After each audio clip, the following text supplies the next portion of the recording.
Treino em Foco, Vida de Atleta. E hoje nós vamos entrevistar um atleta numa modalidade esportiva que não é, digamos, muito popular no Brasil, embora nós conheçamos, não é muito divulgado nas mídias, principalmente nas mídias esportivas. E hoje a gente vai ter uma entrevista com um atleta da modalidade de remo, que vai nos explicar vários fatores sobre a modalidade de remo e principalmente conhecer como é a vida de um atleta dessa modalidade. Após a vinheta, então, acompanhe a entrevista.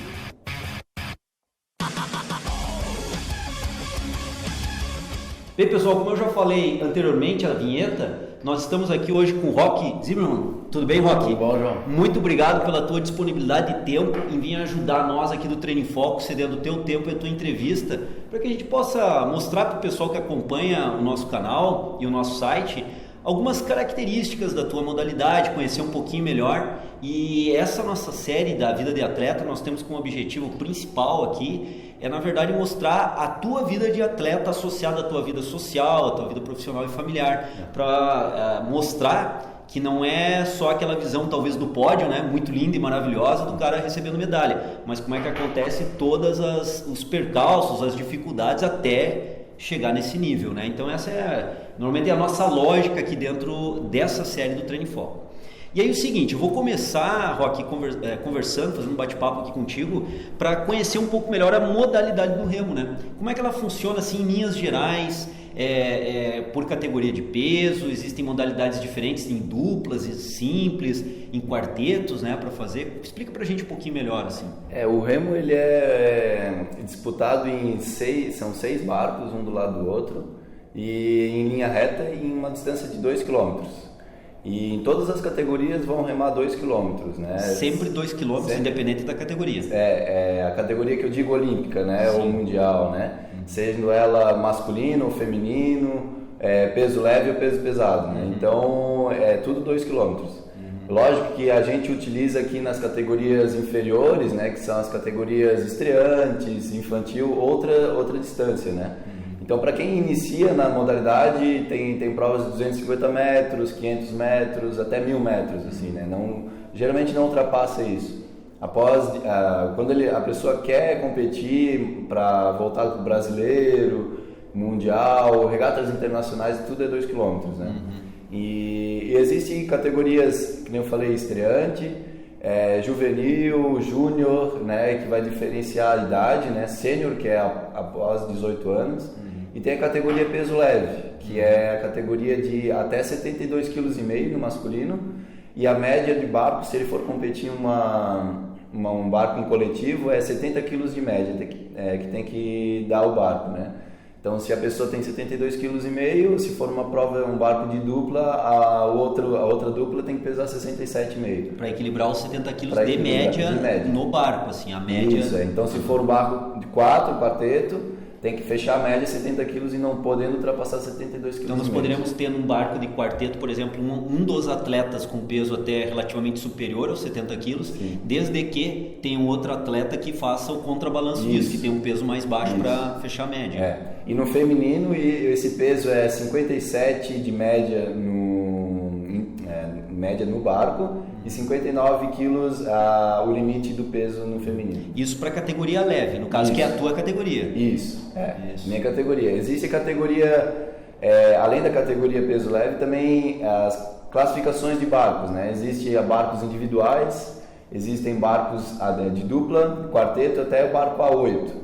Barcos com categoria a gente chama de palamenta, né? Palamenta simples, que é um remo para cada atleta, vai ser de 2, 4 e 8 pessoas, atletas no barco. E de palamenta dupla, que é 2 remos para cada atleta, é o individual, né? O dupla e o quarteto. Então são 3 barcos para cada classificação de barco. Roque, dentro dessas categorias que tu colocou, a tua sendo a leve, tem categoria peso pesado, assim, ou livre, que não teria limitações de peso para o barco, ou sempre tem uma limitação nesse sentido? Tem o peso, ou tu é peso leve quando tu é sênior, né? Depois de 19 anos, 18 anos, ou tu é peso leve, que é 70 quilos, né, de média, ou tu é peso livre, né, sem contar o peso. E existe também. Então essas duas categorias são categorias olímpicas, né? Na Olimpíadas existe a categoria peso leve, apenas 2 barcos no feminino e apenas 1 barco no feminino. Então, ao todo, são 3 barcos de peso leve nas Olimpíadas, né? Mas no Mundial ou regatas internacionais existem outros barcos também nessa categoria peso leve. Mas existe o peso livre também. E como é que tá assim, Roque, a tua categoria? Vamos perguntar mais da tua categoria leve, né? Como é que tá o nível nacional em relação ao nível internacional? Assim, tá próximo? Estamos muito distantes do nível internacional? Como é que tá essa relação? A categoria peso leve, ela se destaca bastante aqui no Brasil, né? Ela é uma categoria que, vamos dizer, que ela chega mais próximo aos melhores resultados lá fora, né? E claro que existem de outras categorias do peso livre que também se destacam também, mas o peso leve é o que tem mais gente brigando por uma vaga e se tem mais gente brigando por uma vaga, com certeza o resultado lá fora vai ser melhor, né? A gente teve agora na primeira etapa da Copa do Mundo um barco que ficou em 10º lugar do Brasil. Isso é um resultado expressivo, bem expressivo, e foi por causa de 0,5 segundos que ele não entrou na final, né, que ficou entre os 6. Então foi um resultado bem legal. A única campeã mundial que a gente tem é peso leve, que é a Fabiana Beltrame, do feminino. Então, assim, é uma categoria que se destaca bastante, assim, né? Essa categoria, ela surgiu pelo fato de antes não existia, né, essa categoria. Então, era só remador, era só gente que não passava na porta, né, de 2 metros de altura. Só gente grande. Só gente grande, né? Então, quem era mais baixo, mais leve, né, tinha uma certa dificuldade, né? Então, criaram essa categoria justamente para abranger mais gente, né? E aí tiraram algumas provas da Olimpíada para incluir essas do peso leve. Né? E o lance então da palamenta, né? Isso. É isso? Então, na verdade, é o remador que rema com os remos dos 2 lados ou unilateral. Essa é a lógica. Por exemplo, a tua especialidade é bilateral ou unilateral? Palamenta simples ou dupla? É palamenta dupla, eu remo mais. Assim. Claro que nos campeonatos estaduais, jogos abertos... até inclusive no brasileiro eu já remei barcos palamenta simples, mas eu treino mais e eu até gosto mais, prefiro mais de palamenta dupla, assim, né? Uma opção assim que geralmente a gente a gente aprende a palamenta dupla e vai levando isso ao longo. Aí depois chega um certo ponto que a pessoa às vezes prefere palamenta simples. No meu caso eu prefiro palamenta dupla, né? Sim. Roque, agora vamos começar assim pensar como é que foi teu ingresso na modalidade esportiva do remo, né? Tu estava anteriormente, o Roque veio aqui porque a gente também fez umas avaliações com o Roque referente a umas pesquisas que nós estamos fazendo. Então, vocês vão ver às vezes recorte dessas avaliações que nós fizemos anteriormente, a entrevista com o Roque, na edição desse vídeo. E a gente conversou anteriormente, tu me colocava que tu iniciou muito cedo já na modalidade, mas brincando, né? O negócio não era competir. Depois de um certo tempo que tu começou a te engajar verdadeiramente assim, num sentido competitivo na modalidade, né? Sim, O meu pai, na verdade, ele era o técnico na época, né? Desde um bom tempo ele já é o técnico lá do clube, né? Hoje Qual é o clube? É o Clube Náutico América. Aqui de Blumenau. Isso. Hoje em dia ele faz parte ele é professor na escolinha, né? Do pessoal das 4 às 8 da noite que querem fazer.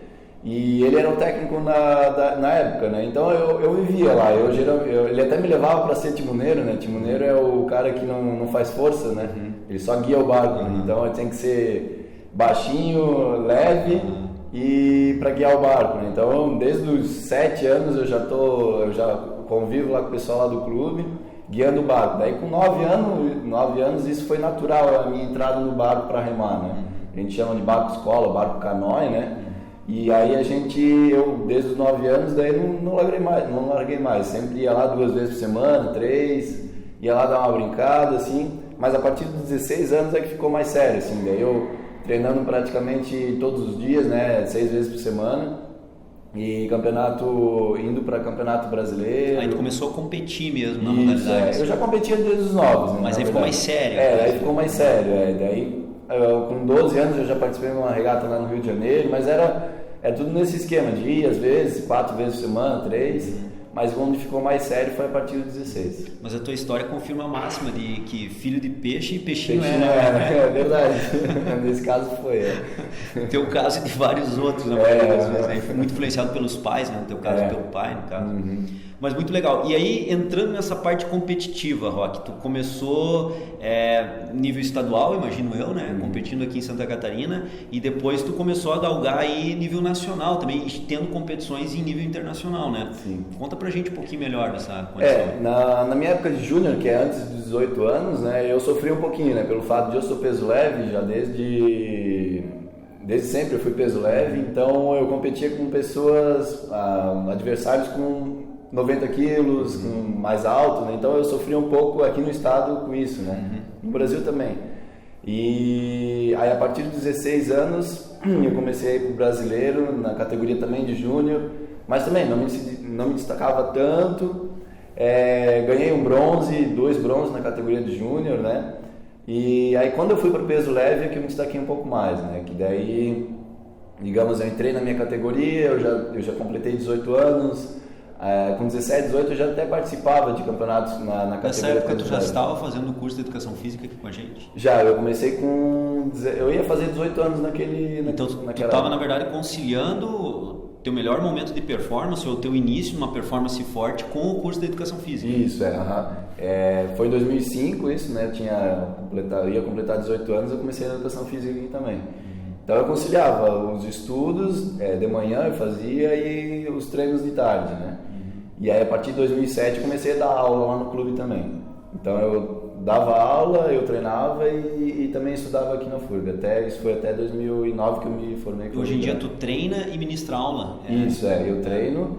Todo dia de manhã eu treino e de tarde eu dou aula lá no clube, né? Num projeto que tem da Fundação Municipal de Esporte aqui de Blumenau, e eu ministro a aula de remo dessa iniciação esportiva que se chama. Certo. E como é que estão os teus resultados assim nacionais e internacionais que tu colocou pra gente anteriormente também off, né? Tu colocou a situação, como é que tu ingressou ali, competiu internacionalmente representando o Brasil, como é que foi essa experiência e a situação? Em 2009 eu fiquei vice-campeão brasileiro, né? Foi um dos melhores resultados aqui nacional. E aí chamou a atenção do técnico, na época era um francês aqui da seleção, e ele me botou assim para treinar junto com a seleção, e por seletivas internas eu fui convocado para a seleção para participar do Campeonato Sul-Americano na Colômbia. Lá eu competi 2 provas, e nessas 2 eu fiquei em quarto e em sexto. Uma foi em barco de dupla e outra foi em barco de quarteto, também de peso leve, né, de palamenta dupla. E aí depois disso eu fui para uma Copa do Mundo em 2010 também. E foi uma experiência assim bem bacana, né? Ver os melhores assim que eu via só na TV, lá ao vivo, assim, foi uma experiência muito, muito agradável, assim. Em 2011 eu me lesionei, acabei me lesionando, não pude dar continuidade, assim, no trabalho. É isso. Aí eu tentei, a partir de 2012 tentei voltar. Em 2013 eu fui chamado para competir o Campeonato Sul-Americano. E eu fiquei em segundo lugar também, fui vice-campeão sul-americano também, foi um resultado bem legal, assim, bem expressivo na minha carreira. E aí depois disso um técnico que eu remei o técnico daquele cara que eu remei, ele queria apostar na gente, no nosso barco, digamos, e ele bancou a nossa ida para 2 Copas do Mundo, né, em 2013. E aí a gente entrou num acordo junto com a confederação em participar, representar o Brasil nesses 2 campeonatos, eles aceitaram, e a gente foi para esses 2 campeonatos em 2013 representando o Brasil, e também foi outra experiência bem legal, que já foi uma categoria olímpica, né, que é o duble, que é de dupla, né, peso leve, que é 2, e na palamenta dupla, que é 2 remos. E a gente ficou em 16º numa e em 21º na outra, assim. Então, digamos que para mim foi um resultado bem legal, assim, bem bacana. Pena que não deu continuidade a essa parceria e de bancar, né, essas viagens para fora, e também... Sempre o problema do patrocínio, né? Aparece aí. Também. Atualmente está com algum patrocínio? Eu tenho apoiadores, na verdade, né? Eu tenho apoiador da Ótica Alexandre, da Clínica de Fisioterapia Total Health, da Nossa Forma, e do Café House Glória, né, do hotel. Então, são apoiadores que tentam ajudar ali a ter uma qualidade melhor nos meus treinos, essa parte de descanso, de recuperação também da fisioterapia, bem legal. Então eu ganhei esses apoiadores, né? E também da Fundação Municipal, né? Eu ganhei uma Bolsa Atleta da Fundação Municipal e também todo medalhista a nível brasileiro pode se inscrever no nível Bolsa Atleta a nível nacional, né? Então eu me inscrevi e eu estou esperando, aguardando para ver se vou ser contemplado também. Sim. E esses são os minhas financeiras, meus apoios que eu tenho. Assim. Legal. Ô Joaquim, como é que é a parte do treinamento? Assim, tu havia me falado antes, tu treina 6 vezes por semana, é isso? Isso, eu treino de segunda a sábado, tem períodos no ano que eu treino de segunda a segunda, mas geralmente é de segunda a sábado. Eu faço desses 6 dias, eu faço em média de 10 a 12 treinos por semana, né? E em média a tua sessão de treino dura quanto tempo? Sempre tem uma ideia de volume, né? Pelo menos pelo time. Claro que a gente não está aí pegando muitos detalhes, mas o tempo da sessão de treino, como é que... Dá em torno de 3 a 4 horas por dia, né? Cada sessão, digamos, 1h30, 2 horas dá.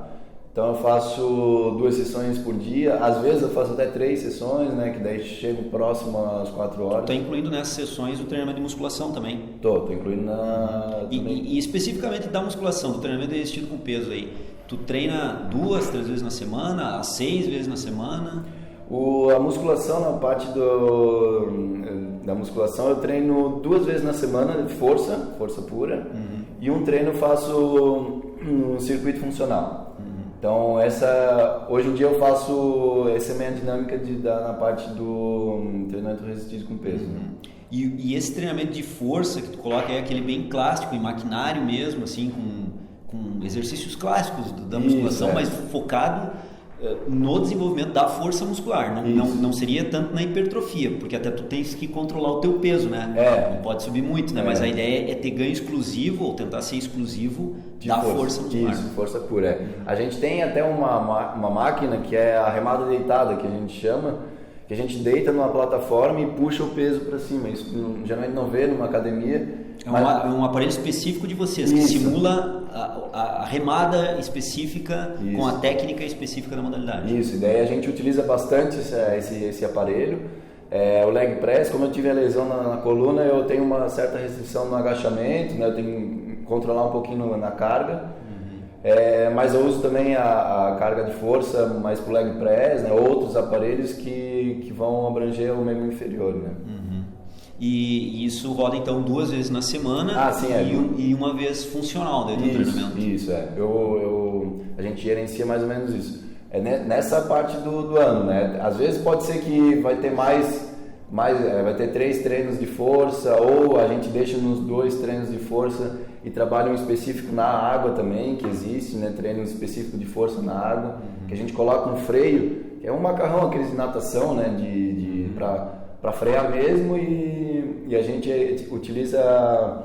Isso exige bastante força, né? Porque vai dar um arrasto bem grande, né? Vocês, na verdade, aumentam fortemente a resistência da água ao movimento do barco, que aí tem que exige, por correspondência, muita força junto com a técnica. remador, com a técnica.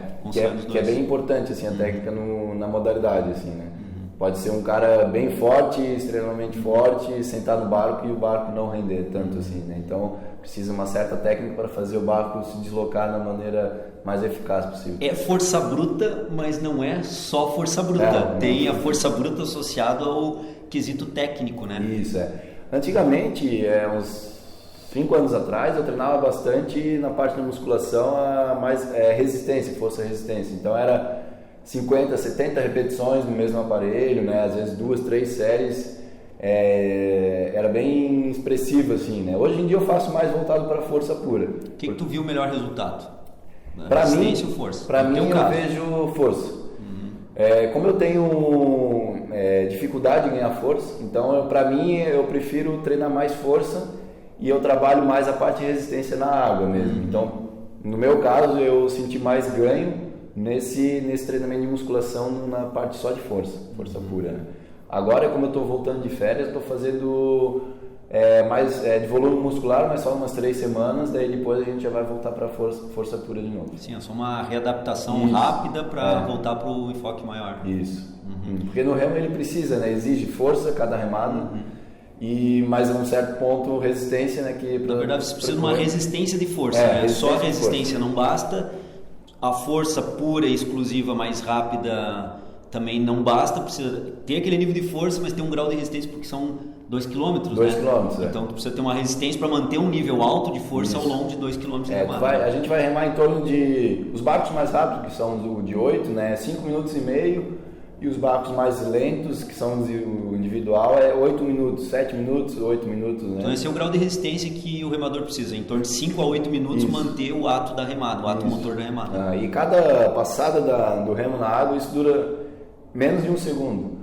Então é muito rápido, tem que ter muita força para que menos de 1 segundo seja bem eficaz, para tu não ter uma perca de força. De tração ali. De tração, Então apoiar bem o remo na água para empurrar o barco, né? E não o remo deslocar na água. Né? Aí já entra o componente técnica, né? Não só a força bruta para fazer, que é necessária, mas o componente técnico para não perder capacidade de tração, né? Sim, com certeza. Desperdiçar a força produzida, na verdade, né? Eu acredito que os seguidores do Treino Focus estão conseguindo entender um pouco melhor a modalidade. Eu estou aqui também aprendendo um pouco mais da modalidade do remo, né? E entendendo um pouco também do treinamento, Rock. Isso para nós do Treino Focus, acredito que o seguidor também, é algo interessante para a gente conhecer um pouco a aplicabilidade. No caso, eu fiz perguntas mais específicas agora do TRP, do treinamento resistido com peso, a musculação, porque muitos dos nossos seguidores são focados na musculação, então eu acho interessante eles poderem verificar que não só de hipertrofia vive a musculação, o treinamento resistido. Tem várias aplicações, a gente está vendo uma aplicação bem interessante aqui na modalidade do remo, um atleta de ponta, né, de nível nacional e internacional. Ô Rock, e dá para viver do remo? A gente vai já se aproximando aí do final da nossa entrevista, mas eu não posso terminar a entrevista sem te perguntar. Como é que é a parte financeira dentro do remo? Assim, tem que conciliar com alguma coisa? Atleta de remo é mais amor à camiseta do que qualquer outra coisa, ou já dá para ter um retorno financeiro que dá para viver? Ou ainda não é possível isso? Como tu falou no início do programa, é um esporte que não é tão comum, né? Não é tão visto na mídia, mas todo mundo conhece ao mesmo tempo. Então, para mim, eu não consigo viver hoje só do remo. Eu preciso também desse subsídio da aula ali para eu conseguir sobreviver e conseguir ter uma qualidade melhor nos meus treinos. Lógico que tem pessoas no Brasil que representam bem o Brasil e ganham um salário assim que dá para viver só do remo, né? Mas na minha realidade hoje não é disso, né? Então de dar aula também. Agora acabei minha pós-graduação, né? Minha especialização. Então eu tô conciliando assim os estudos, o treino e de dar aula assim para conseguir manter um padrão bom, assim, né? Mas lógico que o ideal seria tu focar 100% no teu treino, mas hoje em dia, para mim, assim, não é possível. Mas alguns atletas no Brasil já estão conseguindo isso. Já. Existem atletas que têm patrocínio maior ou que representam clubes de maior expressão, né? Que daí já ganham um salário maior também, mas é bem complicado. São poucos, assim, sabe? Não é a maioria, não. Rock, assim, ó, também uma pergunta que é de praxe nossa nessa série aqui de Vida de Atleta, né? É perguntar assim, para alguém que já tem uma experiência, uma vivência dentro da modalidade, o que tu deixaria assim de orientação, de dica, de informação para alguém que se interessou pela modalidade, quer começar na modalidade, quer conhecer? Quais seriam assim as orientações que tu diria básicas, importantes, características importantes para alguém que pensa em iniciar, ou talvez já iniciou e pensa em evoluir um pouco mais competitivamente na modalidade? Como a gente mexe diretamente com a água, né? A gente pede sempre que saiba nadar, né? Isso é um requisito que antes... Básico, assim. Básico. Antes de ele entrar ali, ele saiba nadar, né? Saiba flutuar, enfim. E posteriormente isso é dedicação, é foco, né? Se a pessoa quer voltar mais para a competição, é saber o que quer, né? Eu acho que isso é bem importante. Dedicar 100% nos treinos quando tá ali treinando, se dedicar a isso e, enfim, esquecer do mundo exterior e pensar só naquilo ali no remo é bem importante, não só no remo, mas várias outras modalidades. Mas é isso, dedicação total ao treino, isso que eu deixo a minha dica. Assim. Legal. Bom, pessoal, eu acredito que vocês, como eu, conseguiram conhecer um pouco melhor da modalidade do remo. Claro que na visão de um único atleta, mas essa é a ideia da nossa série, que um atleta que tenha uma vivência grande na modalidade venha e exponha a sua visão daquela modalidade, que obviamente pode não ser exatamente a mesma de um treinador ou de um outro atleta, né? Mas é uma visão de alguém que vivencia a modalidade há tempo. A gente conheceu um pouco melhor então o Roque como atleta, como que ele conciliou a vida de atleta dele, como que ele trabalha hoje, essa questão financeira que ele tem que conciliar com outras atividades, senão fica difícil sobreviver, que não é uma peculiaridade do remo, várias outras modalidades, o geral, o normal é isso, né? Brasil, né? Nós temos umas características políticas aí que nos levam a isso. Mas, Roque, assim, ó, eu quero te agradecer pela tua disponibilidade de tempo, vim aqui, principalmente também pela cedência do teu tempo aqui para essa entrevista e também contribuir para nós com a pesquisa que a gente está fazendo, com as medidas que a gente fez contigo.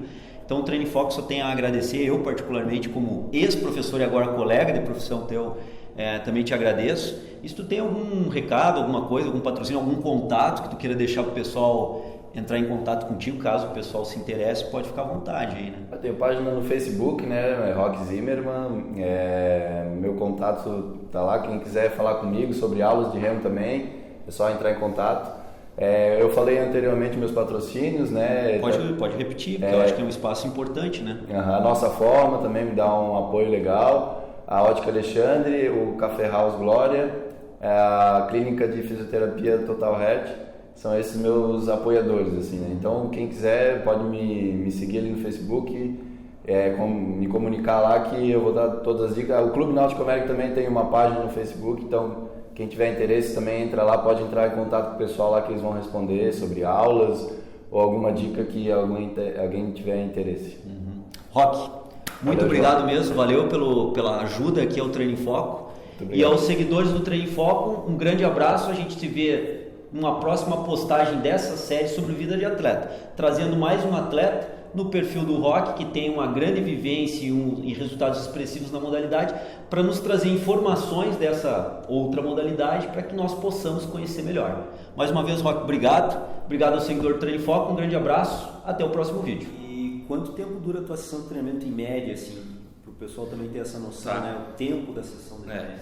Então, o treino, por exemplo, o treino de coxa, que era um treino um pouco mais extensivo, ele passava muitas vezes de 1 hora, 1h10, 1h15, porque eu fazia o grupamento muscular completo num volume muito alto. Não me adiantava fazer 12 séries de quadríceps porque não fazia nem efeito, não sentia nem um pouco de dor muscular, nada. Então a gente vai pegando uma